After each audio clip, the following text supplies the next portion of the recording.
স্বাগতম মই অভিলাষ আৰু লৈ আহিছো এটা গুৰুত্বপূৰ্ণ খবৰ বিজেপিয়ে প্ৰকাশ কৰিছে প্ৰাৰ্থী তালিকা আৰু 88টা সমষ্টিৰ কাৰণে বিজেপিয়ে তালিকা প্ৰকাশ কৰিছে আৰু কেইবা গৰাকী বিধায়কৰ নাম বাদ পৰিছে কেইবা গৰাকী বিধায়কৰ টিকট কৰ্তন হৈছে যাৰ ফলত কেইবা গৰাকী বিধায়কে অসন্তুষ্টি প্ৰকাশ কৰিছে আৰু 88টা সমষ্টি তালিকা প্ৰকাশ কৰাৰ পিছতে বহুকেইটা সমষ্টিৰ ব্যাপক উৎফুল্লা দেখিবলৈ পোৱা গৈছে ফটকা ফুটাই আনন্দ কৰিছে বহু প্ৰাৰ্থী আনহাতে যি কেইগৰাকী নেতা বা যি কেইগৰাকী বিধায়কৰ নাম কৰ্তন হৈছে তেওঁলোকৰ মাজত দেখিবলৈ পোৱা গৈছে আৰু এই সন্দৰ্ভত সবিশেষ লৈ অহাৰ চেষ্টা কৰিছো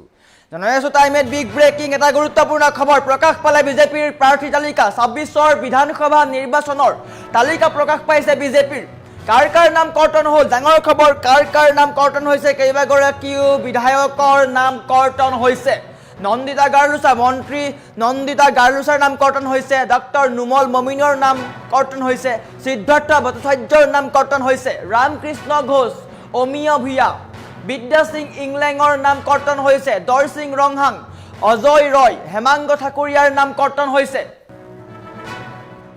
মিহিৰ কান্তি সোম প্ৰমোদ বৰঠাকুৰ অতুল বৰা দিছপুৰ সমষ্টিৰ বিধায়ক আছিলে আৰু তেওঁৰ নাম বৰ্তমান কৰ্তন হোৱা দেখিবলৈ পোৱা গৈছে গণেশ লিম্বু দিগন্ত ঘাটুৱাল নিহাৰ ৰঞ্জন দাসৰ নাম কৰ্তন হৈছে আৰু নিহাৰ ৰঞ্জন দাসে ধলাই সমষ্টিৰ পৰা বিধায়ক আছিল আৰু বৰ্তমান তেওঁ দল ত্যাগ কৰিছে দীপায়ন চক্ৰৱৰ্তী ৰূপ সিং তেৰ সুমন হৰিপ্ৰিয়া তেওঁৰ নাম কৰ্তন হৈছে আৰু এয়া হৈছে তালিকা কেইবা গৰাকীও নেতাৰ নাম কৰ্তন হৈছে কেইবা গৰাকীও মন্ত্ৰীৰ নাম কৰ্তন হৈছে যাৰ ফলত হাহাকাৰ পৰিৱেশৰ সৃষ্টি হৈছে বহুতে ক্ষোভ জাৰিছে ইতিমধ্যে ধলাই সমষ্টিৰ বিধায়ক গৰাকীয়ে যি নিহাৰ ৰঞ্জন দাস তেওঁ দল ত্যাগ কৰিছে বুলি জানিব পৰা গৈছে নিহাৰ ৰঞ্জন দাসে দল ত্যাগ কৰিছে 13 গৰাকীকৈ বিধায়কৰ নাম কৰ্তন হৈছে নন্দিতা গাৰুছা হাফলঙৰ পৰা আছিল আৰু বৰ্তমান ৰূপালী লাংথাক দিয়া হৈছে টিকট ডক্টৰ নুমিল মুমিন বোকাজানৰ আছিল প্ৰাৰ্থী বা বিধায়ক কিন্তু বৰ্তমান সূৰ্য ৰংফাই টিকট দিয়া হৈছে সিদ্ধাৰ্থ ভট্টাচাৰ্যক কৰ্তন কৰা হৈছে নাম ৰামকৃষ্ণ ঘোষ হোজাই আছিল আৰু বৰ্তমান হোজাই দিয়া হৈছে শিলাদিত্য দেৱক অমিয় ভূঞা আছিল বিহপুৰীয়াৰ পৰা বিহপুৰীয়াৰ বৰ্তমান সময়ত ভূপেন বৰাক টিকট দিয়া হৈছে অমিয় ভূঞাৰ নাম কৰ্তন হৈছে তালিকাৰ পৰা দৰ সিং ৰংহাং হাওৰাঘাটৰ পৰা তেওঁ বিধায়ক আছিলে আৰু বৰ্তমান লুন সিং তেৰঙক দিয়া হৈছে টিকট অজয় ৰয় বিজয়পুৰত আছিলে তেওঁৰ নাম কৰ্তন হৈছে অজয় ৰয় হেমাংগ ঠাকুৰীয়া পলাশবাৰীয়া তাৰ সলনি হিমাংশু শেখৰ বৈশ্যক টিকট দিয়া হৈছে হেমাংগ ঠাকুৰীয়া পলাশবাৰীৰ বিধায়ক আছিলে আৰু দেখিবলৈ পোৱা গৈছিলে পলাশবাৰী সমষ্টিৰ কি ধৰণে টিকটৰ কাৰণে খোৱা কামোৰা লাগিছিল আৰু বৰ্তমান সময়ত হিমাংশু শেখৰ বৈশ্যক টিকট দিয়া হৈছে মিহিৰ কান্তি সোম আছিলে উদাৰবন্দৰ আৰু বৰ্তমান সময়ত ৰাজদীপ গোৱালাক টিকট দিয়া হৈছে প্ৰমোদ বৰঠাকুৰ আছিলে বিশ্বনাথৰ পৰা আৰু বৰ্তমান সময়ত পল্লৱ লোচন দাসক দিয়া হৈছে টিকট অতুল বৰা দিছপুৰ সমষ্টিৰ বিধায়ক আছিলে আৰু বৰ্তমান প্ৰদ্যুৎ বৰদলৈ টিকট দিয়া হৈছে গণেশ লিম্বু বৰচলাৰ পৰা তেওঁ বিধায়ক আছিলে আৰু বৰ্তমান ঋতুবৰণ স্বৰ্ণক টিকট দিয়া হৈছে এনেকৈ কেইবাগৰাকীও নেতাৰ নাম কৰ্তন হৈছে বিজেপিয়ে যি 88খন সমষ্টি 88টা সমষ্টিৰ কাৰণে তালিকা প্ৰকাশ কৰিছে তাত স্পষ্টকৈ প্ৰকাশ পাইছে কেইবাগৰাকীও নতুন প্ৰাৰ্থীৰ নাম আৰু বৰ্তমান সময়ত বিহপুৰীয়াৰ পৰা যেহেতু অমিয় কুমাৰ ভূঞা আছিলে তেওঁৰ সলনি ভূপেন বৰাক টিকট দিয়া হৈছে চৰ্চা চলিছিলে ভূপেন বৰাই ক'ত টিকট লাভ কৰিব বিহপুৰীয়া গহপুৰ নে ৰঙানদী আৰু বৰ্তমান সময়ত স্পষ্ট হৈছে বিহপুৰীয়াৰ পৰা ভূপেন বৰাই টিকট লাভ কৰিছে আনহাতে দিছপুৰ সমষ্টি লক্ষণীয় হ'ব প্ৰদ্যুৎ বৰদলৈয়ে টিকট লাভ কৰিছে যাৰ ফলত অতুল বৰাই ক্ষোভ জাৰিছে অতুল বৰাই পোনপটীয়াকৈ কৈছে যে তেওঁ কংগ্ৰেছক সমৰ্থন কৰিব বা নিৰ্দলীয় হৈ তেওঁ নিৰ্বাচনত অৱতীৰ্ণ হ'ব আৰু বৰ্তমান সময়ত এনেকৈ দেখিবলৈ পোৱা গৈছে ৰাজনীতিৰ সমীকৰণ কি ধৰণে বিজেপিয়ে কৰিছে আৰু যোৰহাট সমষ্টি লক্ষণীয় হ'ব হিতেন্দ্ৰনাথ গোস্বামীক দিয়া হৈছে অভিজ্ঞতা দিয়া হৈছে আৰু গৌৰৱ গগৈ তেওঁৰ বিপক্ষে আছে সেয়া লক্ষণীয় হ'ব বা আকৰ্ষণীয় হ'ব যুঁজখন চাবলৈ ভাল হ'ব বুলি সকলোৱে কৈছে কিয়নো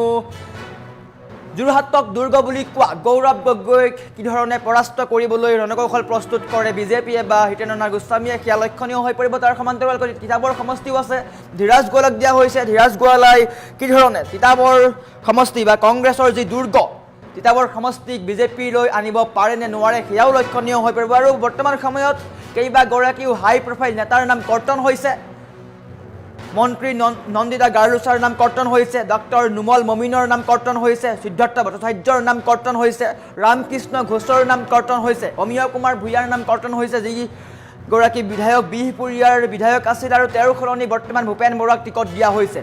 দৰ সিং ৰংহাঙক কৰ্তন কৰা হৈছে হাওৰাঘাটৰ পৰা তেওঁ আছিল আৰু বৰ্তমান তেওঁৰ নাম কৰ্তন হৈছে অজয় ৰয় বিজয়পুৰৰ পৰা তেওঁ আছিল আৰু বৰ্তমান তেওঁৰ নামো কৰ্তন হোৱা দেখিবলৈ পোৱা গৈছে হেমাংগ ঠাকুৰীয়া পলাশবাৰী সমষ্টিৰ আছিলে, যিগৰাকী হেমাংগ ঠাকুৰীয়াই দেখিবলৈ পাইছিলোঁ টিকটক লৈ খোৱা কামোৰা আৰম্ভ হৈছিলে আৰু মুখ্যমন্ত্ৰীয়ে স্পষ্ট কৰিছিলে যে এগৰাকী নতুন প্ৰাৰ্থীক দিয়া হ'ব, এগৰাকী অন্য প্ৰাৰ্থীক দিয়া হ'ব। আৰু স্পষ্ট হৈ পৰিছে হিমাংশু শেখৰ বৈশ্যক টিকট দিয়া হৈছে পলাশবাৰীৰ পৰা। মিহিৰ কান্তি চমক দিয়া হৈছে, তেওঁৰ নাম কৰ্তন হৈছে। উদাৰবন্দাৰ পৰা তেওঁ আছিলে আৰু বৰ্তমান সময়ত ৰাজদীপ গোৱালাক টিকট দিয়া হৈছে। প্ৰমোদ বৰঠাকুৰ বিশ্বনাথৰ পৰা আছিলে আৰু প্ৰমোদ বৰঠাকুৰৰ সলনি দিয়া হৈছে পল্লৱ লোচন দাসক টিকট। অতুল বৰা দিছপুৰৰ বিধায়ক, তেওঁৰ নাম কৰ্তন হৈছে আৰু তেওঁৰ ঠাইত প্ৰদ্যুৎ বৰদলৈ টিকট দিয়া হৈছে। আৰু চৰ্চা চলিছিলে যে প্ৰদ্যুৎ বৰদলৈয়ে ক'ৰ পৰা টিকট লাভ কৰিব আৰু বৰ্তমান সময়ত দিছপুৰৰ পৰা টিকট লাভ কৰিছে প্ৰদ্যুৎ বৰদলৈয়ে। গণেশ লিম্বু বৰচলাৰ পৰা তেওঁ আছিলে আৰু বৰচলাৰ পৰা বৰ্তমান সময়ত ঋতু বৰণ স্বৰ্ণক টিকট দিয়া হৈছে। দিগন্ত ঘাটোৱাল মৰাণত আছিলে, তেওঁৰ নাম কৰ্তন কৰা হৈছে। নিহাৰ ৰঞ্জন দাস ধলাইত তেওঁ আছিলে আৰু ধলাইৰ পৰা তেওঁৰ নাম কৰ্তন কৰা হৈছে আৰু বৰ্তমান সময়ত তেওঁ দল ত্যাগ কৰিছে বুলি জানিব পৰা গৈছে। নিহাৰ ৰঞ্জন দাসে দল ত্যাগ কৰিছে, বুলি জানিব পৰা গৈছে। দীপায়ন চক্ৰৱৰ্তী শিলচৰৰ পৰা তেওঁ আছিলে আৰু তেওঁৰ নামো কৰ্তন হৈছে। ৰূপ সিং তেৰং বৈঠালাংশ তেওঁ আছিলে, তেওঁৰ নামো কৰ্তন হৈছে। আৰু সুমন হৰিপ্ৰিয়া হাজোৰ বিধায়ক আছিলে তেওঁ, আৰু তেওঁৰ নামো কৰ্তন কৰা দেখিবলৈ পোৱা গৈছে। আৰু এনেকৈ হৈছে ২৬ৰ নিৰ্বাচনী সমীকৰণ। বিজেপিয়ে সমীক্ষা চলাইছিলে আৰু তেওঁ স্পষ্ট কৰিছিলে কেইবাগৰাকী নতুন বিধায়ক, নতুন মুখ দেখিবলৈ পোৱা যাব, নতুন প্ৰাৰ্থী দেখিবলৈ পোৱা যাব, মহিলা প্ৰাৰ্থীক প্ৰাধান্য দিয়া হ'ব। তেওঁ স্পষ্ট ৰূপত দেখিবলৈ পোৱা গৈছে। বিজেপিৰ সমীকৰণ আজি প্ৰতিফলিত হৈছে। ৮৮খন সমষ্টি বা ৮৮টা আসনৰ কাৰণে বিজেপিয়ে ইতিমধ্যে তালিকা প্ৰস্তুত কৰিছে আৰু সকলোকে টিকট ভাগ বতৰা কৰি দিছে। মূল সমষ্টি কেইবাটাও আছে। দিছপুৰ সমষ্টি মূল সমষ্টি হ'ব পাৰে, কিয়নো কংগ্ৰেছৰ পৰা মীৰা বৰঠাকুৰ আছে আৰু বিজেপিৰ পৰা প্ৰদ্যুৎ বৰদলৈ আছে, গতিকে যুঁজখন তাতো আকৰ্ষণীয় হ'ব। আনহাতে যোৰহাট সমষ্টিও আছে, যোৰহাট সমষ্টিৰ পৰা গৌৰৱ গগৈ বনাম হিতেন্দ্ৰনাথ গোস্বামী হ'ব। তাৰ সমান্তৰালকৈ ৰূপজ্যোতি কৰ্মী বনাম জ্ঞানশ্ৰী বৰা, এই যুঁজখনো চাবলগীয়া হ'ব মৰিয়নি সমষ্টিত কি হ'ব কি নহ'ব। আনহাতে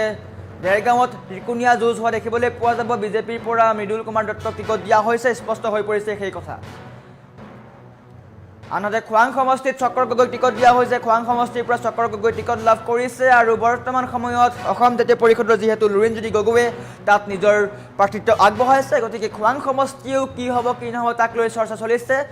লুৰিণজ্যোতি গগৈয়ে আঞ্চলিকতাবাদৰ যি ধাৰা আছে সেয়া অক্ষুণ্ণ ৰখাৰ চেষ্টা কৰিব, আনহাতে বিজেপিয়ে ৰাষ্ট্ৰীয়তাবাদৰ নাম লৈ উন্নয়নৰ প্ৰচাৰ চলাব, গতিকে সেয়াও লক্ষণীয় হৈ পৰিব কি ধৰণে খোৱাং সমষ্টি বিজেপিয়ে নিজৰ দখললৈ আনিবলৈ সক্ষম হয়।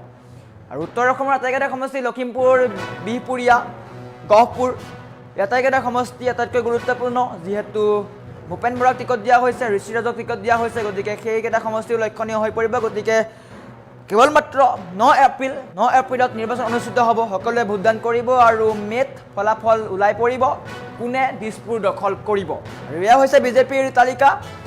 শাসক পক্ষ বিজেপিৰ তালিকা দেখিবলৈ পোৱা গৈছে। আৰু আনহাতে কংগ্ৰেছেও কিন্তু ৰাইজৰ দলক একেলগ কৰিছে, ৰাইজৰ দলৰ সৈতে মিত্ৰতা হোৱাৰ সম্ভাৱনা আছে। মিত্ৰতা নহয় বুলি কৈছিল, কিন্তু কংগ্ৰেছৰ যি পৰিস্থিতি, সেই পৰিস্থিতিৰ প্ৰতি দৃষ্টি ৰাখি বা সেই পৰিস্থিতিৰ প্ৰতি লক্ষ্য ৰাখি কংগ্ৰেছে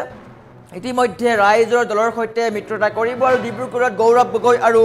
অখিল গগৈৰ মাজত বৈঠক চলি আছে আৰু কোনকেইটা সমষ্টিত ভাগ বতৰা কৰিব সেয়া লক্ষণীয় হৈ পৰিব। আৰু বিজেপিয়ে স্পষ্টকৈ কৰি দিছে যে ৮৮টা সমষ্টিত তেওঁলোকে প্ৰতিদ্বন্দ্বিতা কৰিব। আৰু এয়া হৈছে বিজেপিৰ তালিকা।